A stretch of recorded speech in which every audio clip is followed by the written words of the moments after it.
So there's new reporting today from legendary reporter Jane Mayer in The New Yorker about the man who's been announced as the choice for defense secretary in the incoming administration. According to Jane Mayer's new reporting, before Pete Hegseth was hired to be a TV host at the Fox News Channel in 2017, he had been forced out of two small right-wing veterans advocacy organizations that he had been involved in. The first one was a group called Veterans for Freedom. They hired him on to lead that organization in 2007, according to Mayer's reporting. By 2008, the very next year, the group's finances had collapsed amid concerns about wild spending and, quote, sexually inappropriate behavior in the workplace. The group's donors soon folded the organization into a different veterans group, basically, according to Mayer's reporting, in order to get Hegseth's hands off the checkbook. So that was Veterans for Freedom. Then it was Concerned Veterans for America, where Hegseth was in charge from 2013 to 2016 before he was forced out of that organization, too. From Mayer's reporting, quote, a previously undisclosed whistleblower report on Hegseth's tenure as the president of Concerned Veterans for America describes him as being repeatedly intoxicated while acting in his official capacity, to the point of needing to be carried out of the organization's events. The detailed report, which was compiled by multiple former employees and sent to the organization's senior management, states that at one point, Hegseth had to be restrained while drunk from joining the dancers on the stage of a Louisiana strip club where he had brought his team from the organization. The report also says that Hegseth, who was married at the time, and other members of his management team sexually pursued the organization's female staffers, whom they divided into two groups, the, quote, party girls and the, quote, not party girls. In a separate letter of complaint, which was sent to the organization, a different former employee described Hegseth being at a bar in the early morning hours of May 29, 2015, while on an official tour through Cuyahoga Falls, Ohio. He was drunkenly chanting at the bar, quote, kill all Muslims, kill all Muslims. Mayer says, quote, I spoke at length with two people who identified themselves as having contributed to the whistleblower report. One of them said of Hegseth, quote, I've seen him drunk so many times. I've seen him dragged away, not a few times, but multiple times. To have him at the Pentagon would be scary. Adding, quote, when those of us who worked at Concerned Veterans for America heard he was being considered for Secretary of Defense, it wasn't no, it was hell no. According to the complaint, at one such CVA event in Virginia Beach on Memorial Day weekend in 2014, Hegseth was, quote, totally sloshed and needed to be carried to his room because he was, quote, so intoxicated. The following month, during an event in Cleveland, Hegseth, who had gone with his team to a bar around the corner from their hotel, was described as, quote, completely drunk in a public place. According to the report, quote, several high-profile people who attended the organization's event were very disappointed to see this kind of public behavior, though the report does not identify them. Nevertheless, in October 2014, the group instituted a no-alcohol policy at its events. The following month, however, Hegseth and another manager lifted the no-alcohol policy while overseeing a get-out-the-vote field operation to boost Republican candidates in North Carolina. According to the report, on the evening before the election, Hegseth, who had been out with three young female staff members, was so inebriated by 1 a.m. that a staffer who'd driven him to his hotel in a van full of other drunken staffers asked for assistance to get Hegseth to his room. Quote, Pete was completely passed out in the middle seat, slumped over a young female staff member, the report says. It took two male staff members to get Hegseth into the hotel.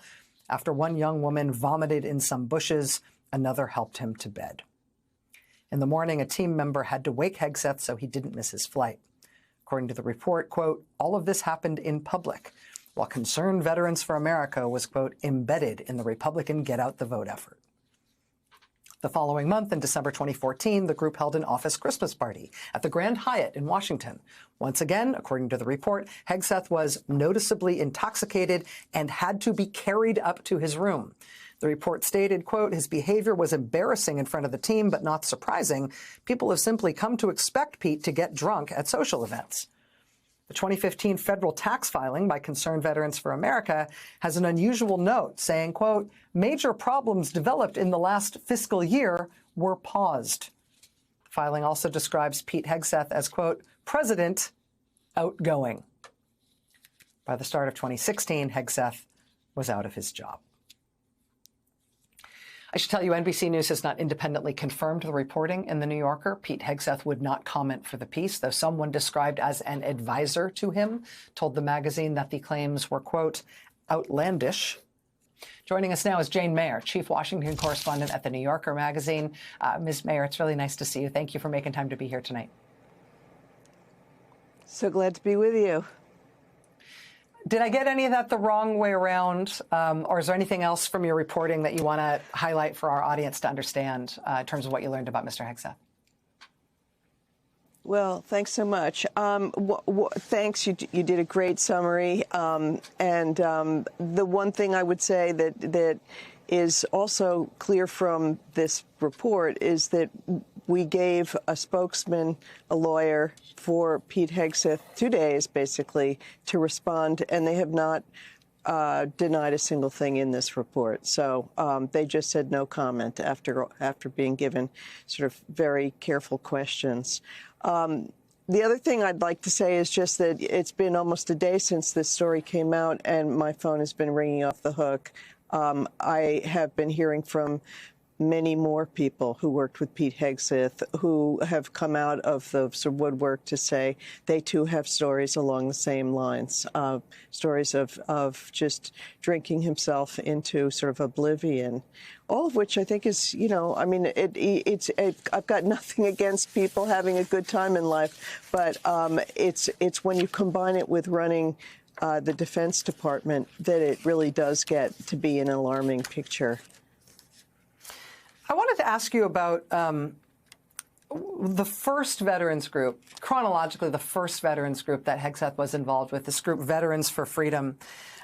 You say, under his leadership, Veterans for Freedom soon ran up enormous debt, and financial records indicate that by the end of 2008, the year after he became the leader of the group, it was unable to pay its creditors. The group's primary donors became concerned their money was being wasted on inappropriate expenses. There were rumors of parties that, quote, could politely be called trysts. A former associate of the group put it. One early Hegseth sympathizer said, I wasn't the first to hear there was money sloshing around and sexually inappropriate behavior in the workplace. I don't mean to be like dense here, but can you explain or just put in sort of different terms what exactly that allegation means about the sort of combination of a fiscal problem at the organization, a financial problem at the organization under his leadership, but also something about what was going on in the workplace and with these parties? Well, I mean, it's no secret to anyone who knows Pete Hegseth that he's had gone through at least 2 marriages, and there are many, many, many allegations of infidelity, which are the reason that his marriages ended, and that there's been a long pattern here that we've seen of sexually inappropriate behavior by him in the workplace, and overspending as well. And so that is what people saw even in the beginning, but way back, that was back 2007. And as you say, by 2008, that organization was on the brink of bankruptcy. And it was, the thing is, if you think about it as a test of whether this person might be a manager of the largest federal department in America, it was an organization that had between 5 and 10 employees and a budget of between $5 and $10 million. I mean, it's minuscule, really.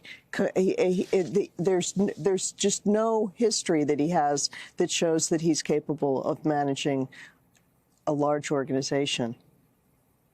Senator Richard Blumenthal told you, much as we might be sympathetic to people with continuing alcohol problems, they shouldn't be at the top of our national security structure. It's dangerous. The Secretary of Defense is involved in every issue of national security. He's involved in the use of nuclear weapons. Entrusting these kinds of issues to someone who might be incapacitated for any reason is a risk we cannot take.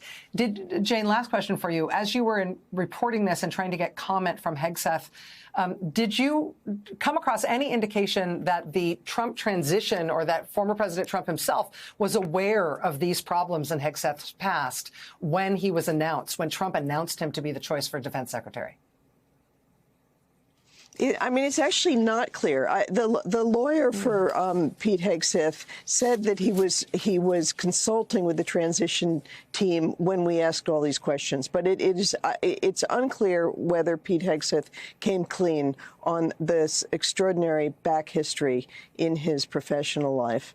And you know, I mean, he certainly did not disclose that there had been a rape allegation against him and that he had paid off a woman and signed a national, you know, an NDA, non-disclosure agreement with her.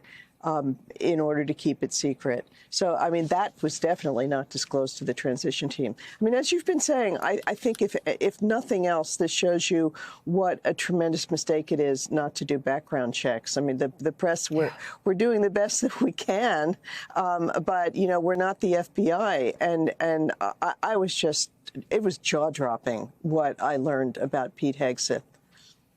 Yeah, and the fact that your phone, as you said, has been ringing off the hook all day today since this has been out there with more people calling to corroborate these kinds of allegations. We'll look forward to your, well, we won't look forward. We will expect your continued reporting on this, Jane. Thanks for helping us understand it. I appreciate it.